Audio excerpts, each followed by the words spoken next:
بسم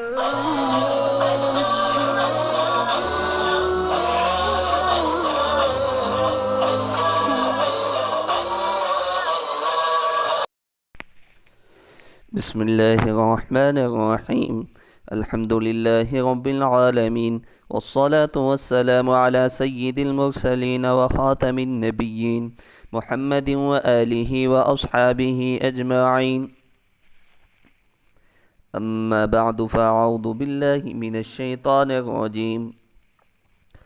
ضرب الله مثلا قرية كانت آمنة مطمئنة يأتيها رزقها رغدا من كل مكان فكفرت بأنعم الله فأذاقها الله لباس الجوع والخوف بما كانوا يصنعون.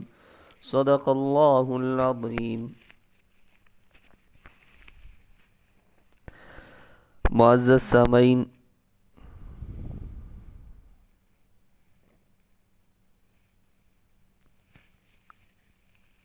آج دنیا میں ہر ایک انسان ایک دوسرے سے پیسہ کمانے میں، عزت میں، عہدوں میں ایک دوسرے سے آگے بڑھنے کی کوشش کرتا ہے. اسی کی فکر میں، اسی کی سوچ میں صبح و شام کے اوقات اس کے گزرتے رہتے ہیں. عبد الرحمن ابن عوف رضی اللہ تعالیٰ عنہ باوجود بڑے تاجر اور بڑے مالدار ہونے کے، موت کی فکر ان کو کیسے سوار تھی.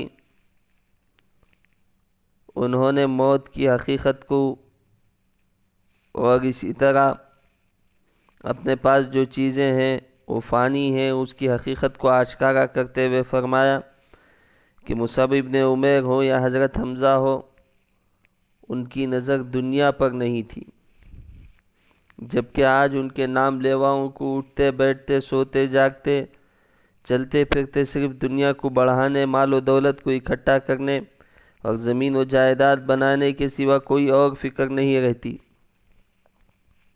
اگر دنیاوی عیش و عشرت اور مال و دولت پر آخرت کی نجات کا مدار ہوتا تو نبی کریم صلی اللہ علیہ وسلم اور آپ کے خلفاء کے پاس دولت کا انبار ہونا چاہیے تھا. زمین جائیداد میں کوئی ان کی برابری نہیں کر سکتا تھا. عمدہ اور لذیذ کھانے بڑی مقدار میں ان کو ہر وقت دستیاب ہوتے، حالانکہ ہم دیکھتے ہیں ایسا کچھ نہیں تھا. اسلامی تاریخ سے واقفیت رکھنے والے ہر شخص کو یہ علم ہے کہ غربت و افلاس اور فخر و فاقہ نبی کریم صلی اللہ علیہ وسلم اور آپ کے اصحاب کا تو امتیاز تھا. آپ نے اپنے لیے اور اپنے جان نثاروں کے لیے تنگ دستی ہی کو پسند فرمایا. آپ نے فرمایا کہ میں مسکین بن کر زندہ رہنا چاہتا ہوں، مسکینی کی حالت میں میری موت آئے، اور اللہ میاں سے یہ بھی دعا کی، اے اللہ کل قیامت میں میرا حشر مسکینوں کے زمرے میں فرما. تو آپ اندازہ لگائیے،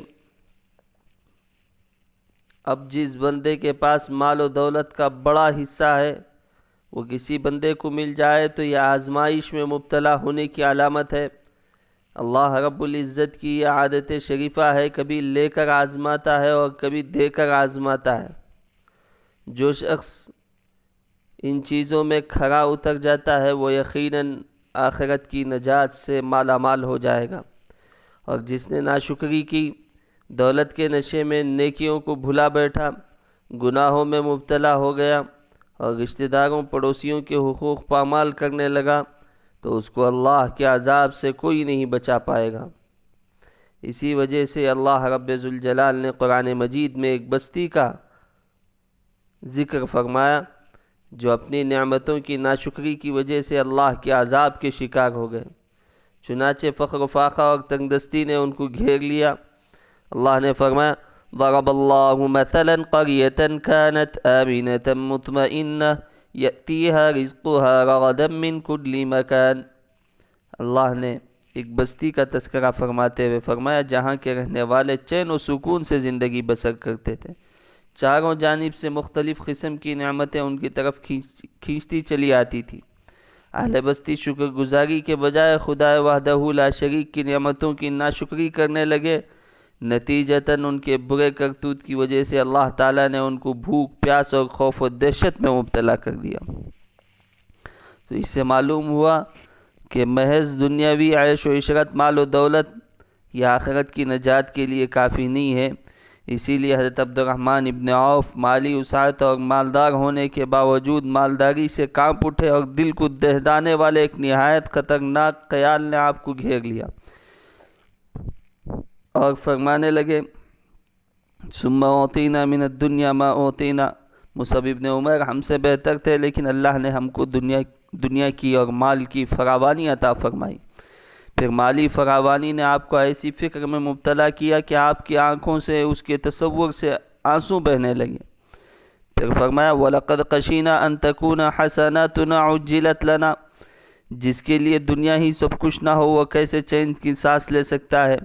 جس کی نظر آخرت پر ہو وہ دنیا میں کیسے مگن ہو سکتا ہے؟ جس کو موت کی فکر ہو وہ کیسے مال و دولت کے مل جانے پر مطمئن ہو سکتا ہے؟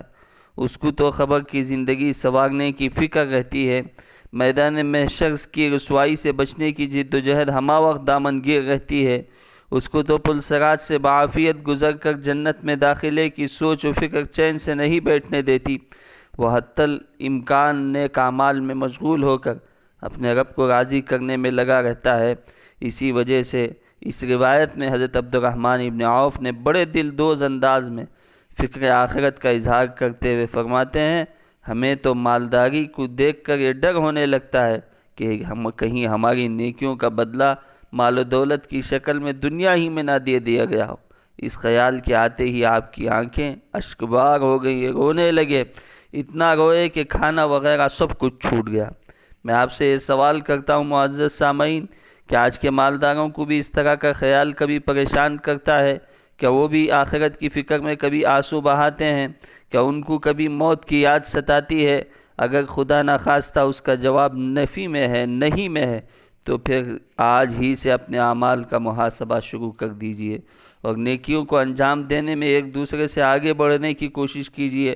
اللہ تعالیٰ سے دعا ہے کہ اللہ تعالیٰ ہم تمام کو صحیح سوچ اور درست فکر سے نوازے اور آخرت کو دنیا پر ترجیح دینے کی توفیق نصیب فرمائے۔ آمین۔ وآخر دعوانا ان الحمد للہ رب العالمین۔